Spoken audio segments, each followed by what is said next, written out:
What if the reason your dream hasn't arrived yet has nothing to do with failure, or bad luck, or not trying hard enough? What if the delay itself is the message? Have you ever noticed how the things you want most seem to arrive only after you stop chasing them? Or sometimes never arrive at all until something inside you changes? And what if the universe isn't ignoring you, but watching you, waiting, testing whether you're actually ready for what you're asking for? Because here's the unsettling question no one likes to ask. If your dream arrived today, would it save you, or would it destroy you? And what if every delay you hate is secretly protecting you from becoming the wrong version of yourself?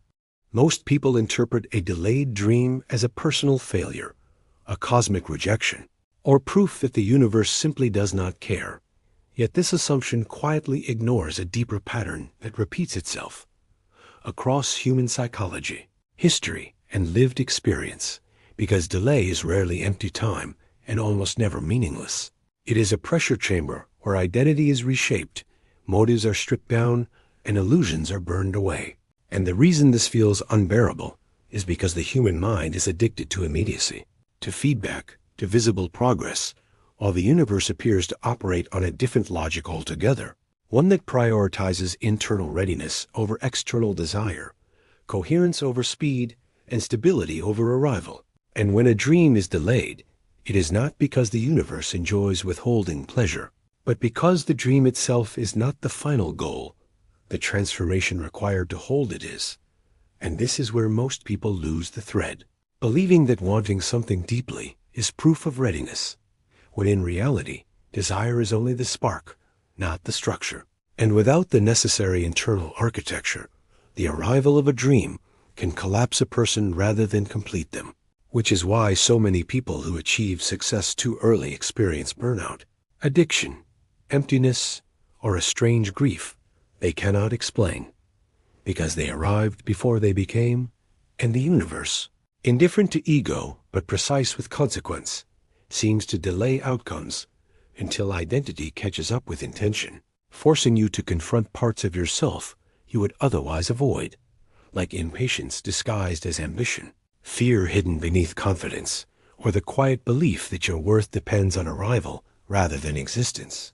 And during these waiting periods, nothing appears to be happening on the surface. Yet beneath awareness, habits are dissolving, values are being tested, attachments are loosening, and perception is slowly recalibrated.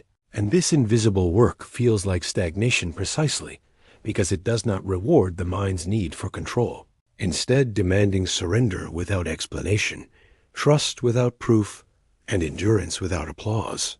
And this is why delay often feels cruel, because it removes the illusion that effort guarantees outcome on your preferred timeline, confronting you with uncertainty as a teacher rather than an enemy.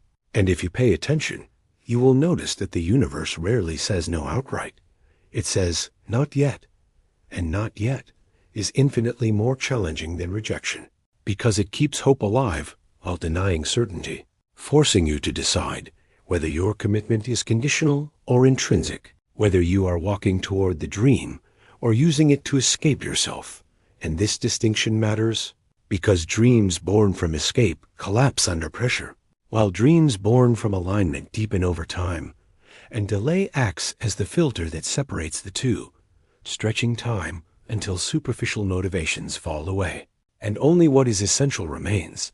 And during this stretch, people often mistake discomfort for misalignment, when in fact, discomfort is the signal that something internal is reorganizing, shedding outdated identities that would not survive the next stage.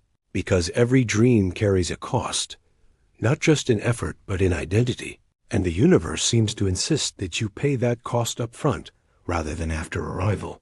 And this payment often comes in the form of loneliness, doubt, repeated setbacks, or the quiet terror of not knowing whether you are still on the right path. Yet these experiences are not random. They are precision tools designed to weaken the parts of you that would sabotage what you are asking for, like the need for external validation, the fear of being seen, or the compulsion to compare your timeline to others. And when these patterns are challenged, resistance surfaces, manifesting as frustration with delay, Yet resistance itself is information, revealing what still needs integration. Because what you resist now would overwhelm you later, and the universe, uninterested in comforting narratives, appears to value sustainability over speed, ensuring that when something arrives, it can be lived rather than merely survived. And this becomes clearer when you look backward at moments you once perceived as missed opportunities, only to realize that had they worked out, they would have locked you into versions of yourself that no longer fit, relationships that would have limited your growth, or identities built on fragile foundations. And this retrospective clarity suggests that delay is not absence of movement, but movement in dimensions you cannot yet see. Like tectonic plates shifting slowly beneath the surface before reshaping the landscape entirely, and humans, impatient with invisibility, often abandon paths during these phases, mistaking silence for stagnation. When silence is often the loudest signal that recalibration is underway, mindset shift. And this capacity is essential because dreams are rarely simple. They bring responsibility, exposure, and consequence.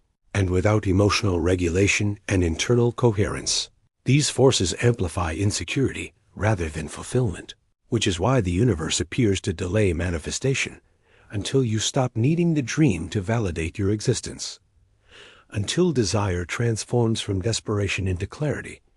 And this transformation is subtle, often unnoticed, yet it marks the moment alignment replaces resistance.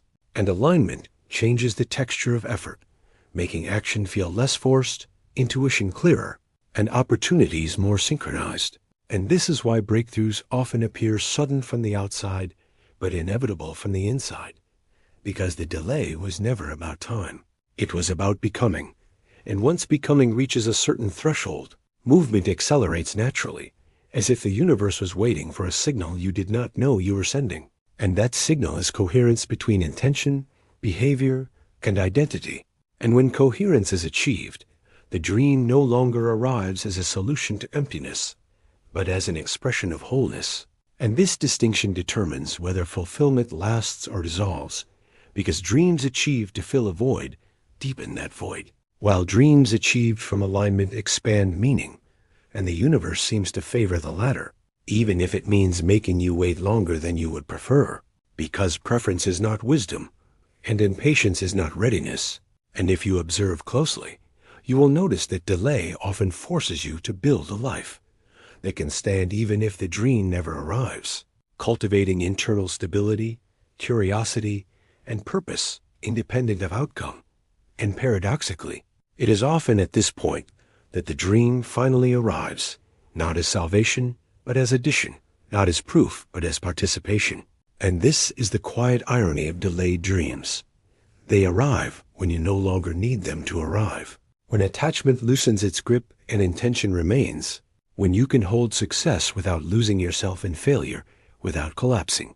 And from this perspective, the universe's timing reveals itself, not as cruelty, but as care, not as indifference, but as discernment, because it does not give you what you want when you want it.